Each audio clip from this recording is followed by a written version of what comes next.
My name is Theodore Ostrow. I was in the spring 2017 CU in slavery class. My project focused on a man named George Edmund Haynes, who is actually the first African American to receive a PhD from Columbia University.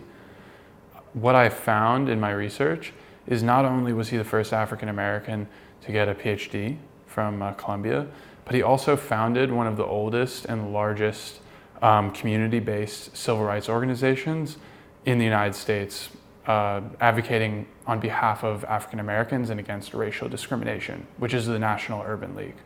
Not only did he found this organization at Columbia, well, specifically at the New York School of Philanthropy, which later in 1940 became the Columbia School of Social Work.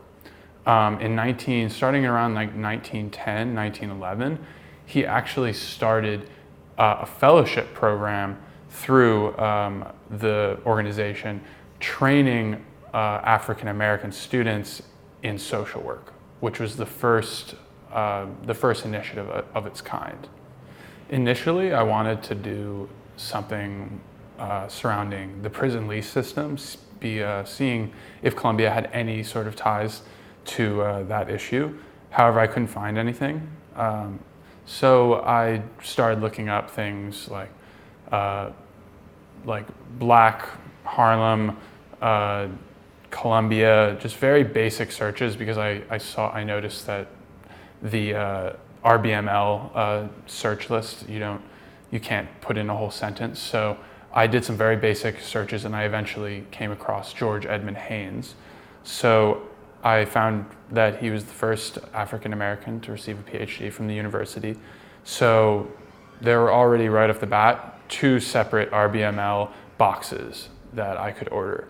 So I got those, I started searching through it, and I really didn't understand much of what I saw until later, when I looked at many secondary resources, looked at some biographies, looked at a lot of it was just Google searching for different bulletins of the organization or bulletins of the New York School of Philanthropy, and I really started piecing together more of what he did and the significance of the documents that were actually located in RBML.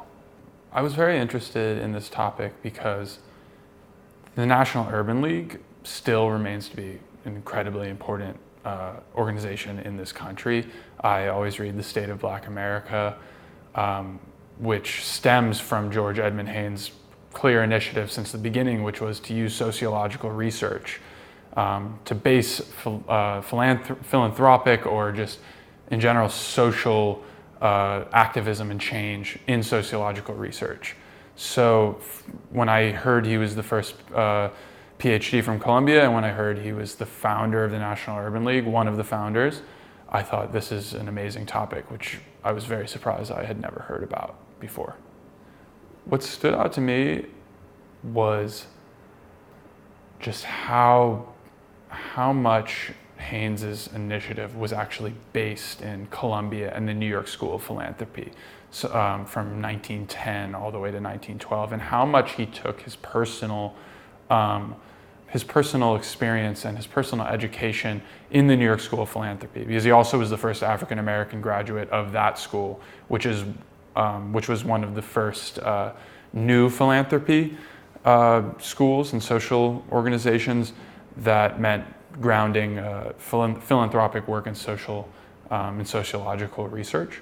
So I was just amazed at how much he trained African American social workers in relation to Columbia. And I guess I was very surprised because I had never heard of this before, and especially since the National Urban League is such an important organization today.